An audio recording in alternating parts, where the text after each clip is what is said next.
Another expert on another Biden White House rule that came out today. This one trying to push EVs, electric vehicles, especially as it relates to larger trucks.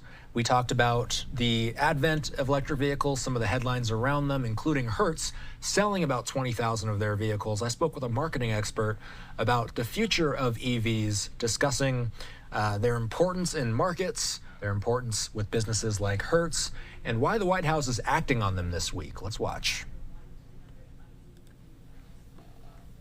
Welcome back into Live Now from Fox. I'm Austin Westfall. Let's keep with the top U.S. headlines of the week. The Biden administration finalizing a rule on Friday that's expected to make a greater share of the U.S. truck fleet electric.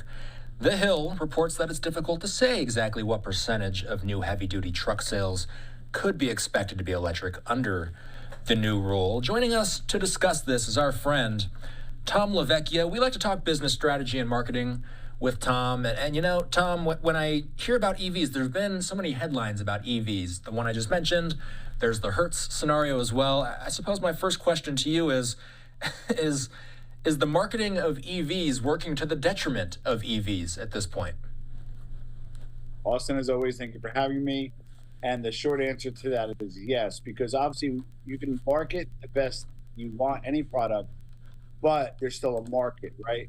And what the market is saying, especially in the current situation, by selling off pretty much 25% of their vehicles that were EV, is that there's just not an appetite for EV vehicles at this time in the current marketing environment on the rental side. But this also kind of bleeds into the commercial side as well, which we'll get into.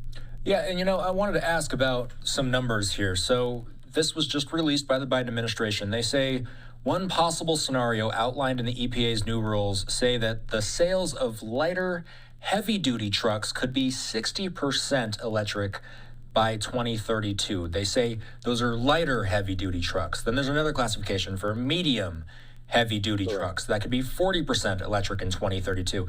Is the marketing and the conversations around EVs going to have to change to a significant degree in order to meet those types of numbers that the EPA is talking about? Yeah, so right off the bat, there's an incongruency with the kind of guidelines, which are not set in stone at this point, but the guidelines that the White House released. So they're saying the numbers you mentioned, and it's obviously lower for the heaviest class. And there's two factors why it's going to be difficult to meet. The first is the technology, although we think it's there right now, and Elon Musk would like for us to believe that, for the trucks, light trucks and heavy trucks, it's just simply not. The battery itself is cumbersome, it's heavy. That's why the percentage of heavier trucks is less. The government at least knows that much, that it's just difficult to manufacture, difficult to charge, and it doesn't make as much sense as petrol. And then again, the second part, from the marketing aspect for the buyers of the trucks and the leasers of the trucks, there's not a significant savings, because the theory is, oh, I buy these trucks or lease these trucks and I save the money in the petrol. With the Hertz experience, they're finding out that they're much more expensive to maintain, whether it be breakdowns, greater incidence of accidents. And because of they're harder to maintain, there's not a cost saving. So once you have any type of government regulation that forces a greater expense on the market, it's going to be the detriment to the market as a whole. I want to give the people some perspective and maybe just catch people up about what happened with Hertz. Hertz in January sold about 20,000 electric vehicles, including Teslas, from its U.S. fleet. That was about 2 years after a deal with the automaker Tesla to offer its vehicles for rent, and another sign that the EV demand has cooled. Hertz instead is opting for gas-powered vehicles, citing higher expenses related to collision and damages for EVs, even though it had aimed to convert a quarter of its fleet to electric by 2024, to your point, Tom. So I guess I'll ask, was there truly a lack of demand for rental EVs, or is there a deeper issue here with charging infrastructure, range anxiety, things of that nature? Yeah, so both, and they're intertwined.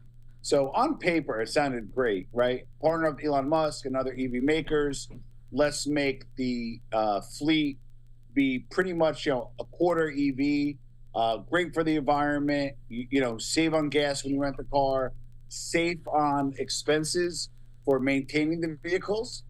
So it was supposed to be a win-win for both the consumer and Hertz as well. Where it fell short was exactly what you mentioned. First, there was not as much of an appetite in the market for EVs. So right off the bat, people had an option for EV or electrical. They went, for petrol. So they went for the gas space, right? But those with the EV, whether it be again range anxiety, just simply greater incidence of accidents, whatever the case may be, just the consumer didn't like it. Then Hertz, from a business perspective, looked at the greater expenses, the greater insurance liability, perhaps greater insurance payout, customer satisfaction. Maybe they didn't want to rent from Hertz after a bad EV experience. So from the consumer perspective. Welcome back into Live Now from Fox. I'm Austin. Oh, and we do apologize. It appeared that interview got cut off to a degree there, but we do appreciate Tom LaVecchia for giving us some time earlier today.